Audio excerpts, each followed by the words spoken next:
Hello friends, നമസ്കാരം. Welcome to Sangeetha's food gallery.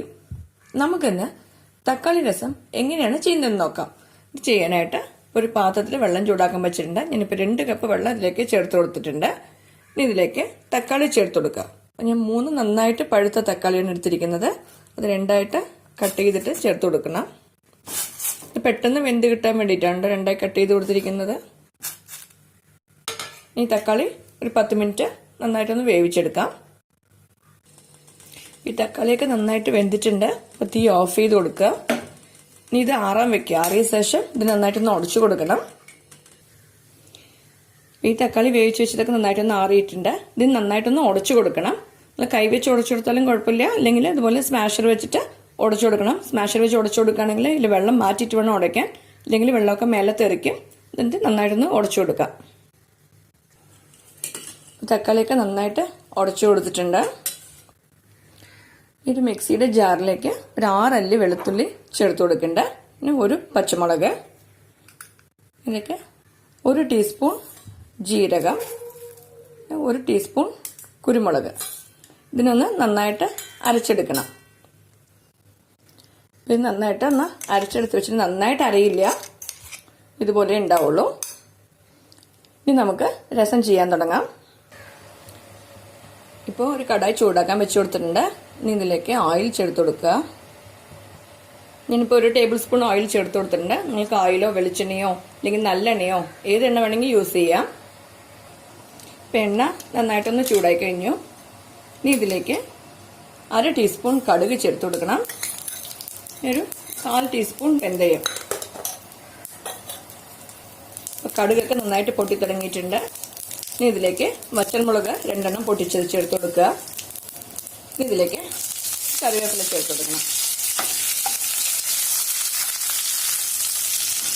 അപ്പോൾ 3 ചെറിയുള്ളി ചെറുതായിട്ട് കട്ട് ചെയ്ത് വെച്ചിട്ടുണ്ട്. ഇത് ഇതിലേക്ക് ചേർത്ത് കൊടുത്തിട്ട് നന്നായിട്ടൊന്ന് വഴറ്റി കൊടുക്കുക. ചെറിയുള്ളി നന്നായിട്ടൊന്ന് വാടി തുടങ്ങിയിട്ടുണ്ട്. ഇനി ഇതിലേക്ക് അരച്ചത് ചേർത്ത് കൊടുക്കാം. കുരുമുളക്, ജീരകം, വെള്ളുള്ളി, പച്ചമുളകെല്ലാം കൂടി അരച്ചത് ഇതിലേക്ക് ചേർത്ത് കൊടുക്കുക. എന്നിട്ട് നന്നായിട്ടൊന്ന് വഴറ്റി കൊടുക്കുക. ഇതിലേക്ക് കുറച്ച് കായപ്പൊടി ചേർത്ത് കൊടുക്കണം. ഒരു 1/4 ടീസ്പൂൺ മഞ്ഞൾപ്പൊടി. എല്ലാം കൂടി നന്നായിട്ടൊന്ന് യോജിപ്പിച്ച് കൊടുക്കുക. പൊടികളുടെ എല്ലാതെല്ലാം പച്ചക്കുത്ത് പോകുന്നവരെ ഒന്ന് വഴറ്റി കൊടുക്കണം. ഇത് നന്നായിട്ട് വാടിക്കഴിഞ്ഞു. ഇനി ഇതിലേക്ക് തക്കാളി ഉടച്ചെടുത്ത് വെച്ചിരിക്കുന്ന വെള്ളം ചേർത്ത് കൊടുക്കണം.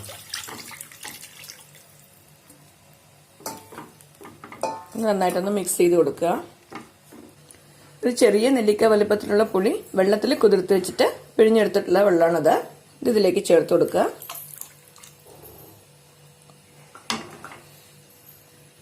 ഇനി ഇതിലേക്ക് 1/2 കപ്പ് വെള്ളം കൂടെ ചേർത്ത് കൊടുക്കേണ്ട. ചൂടുവെള്ളമാണ് ചേർത്ത് കൊടുത്തിരിക്കുന്നത്. ഇതിലേക്ക് ആവശ്യത്തിന് ഉപ്പ് ചേർത്ത് കൊടുക്കുക. നന്നായിട്ടൊന്ന് മിക്സ് ചെയ്ത് കൊടുക്കുക. അപ്പോൾ തക്കാളി വേവിക്കുമ്പോൾ തന്നെ 2 കപ്പ് വെള്ളം ചേർത്തിരുന്നു. പിന്നെ അതിനനുസരിച്ച് 1/2 കപ്പ് വെള്ളം കൂടെ ഞാൻ ചേർത്ത് കൊടുത്തിട്ടുണ്ട്. ഇനി ഇതിലേക്ക് മല്ലിയില മേലെയായിട്ട് തൂവി കൊടുക്കുക.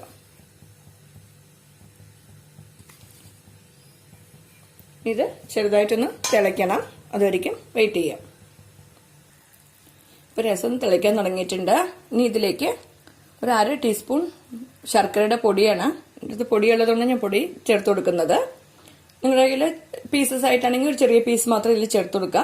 ഇതിൽ പുളി എരിവെല്ലാം ബാലൻസ് ചെയ്യാൻ വേണ്ടിയിട്ടാണ് ശർക്കര ചേർത്ത് കൊടുക്കുന്നത്. ഇനി നമുക്ക് തീ ഓഫ് ചെയ്ത് കൊടുക്കാം. ഇപ്പം നിങ്ങൾക്ക് തക്കാളി ഇതിൽ വേവിക്കാതെ മിക്സിയിലിട്ട് നന്നായിട്ടൊന്ന് അടിച്ചിട്ടും ചേർത്ത് കൊടുക്കാം കേട്ടോ. വേവിച്ചെന്നെ ചേർക്കണമെന്ന് ആവശ്യമില്ല. അപ്പം നമ്മുടെ രസം റെഡിയായി കഴിഞ്ഞു. നിങ്ങളെല്ലാവരും ഈ റെസിപ്പി ട്രൈ ചെയ്ത് നോക്കണം. ഇഷ്ടമായെങ്കിൽ ലൈക്ക് ചെയ്യാനും ഷെയർ ചെയ്യാനും സബ്സ്ക്രൈബ് ചെയ്യാനും മറക്കരുത്. നിങ്ങളുടെ ഫീഡ്ബാക്ക് അറിയിക്കുകയും വേണം. Thanks for watching.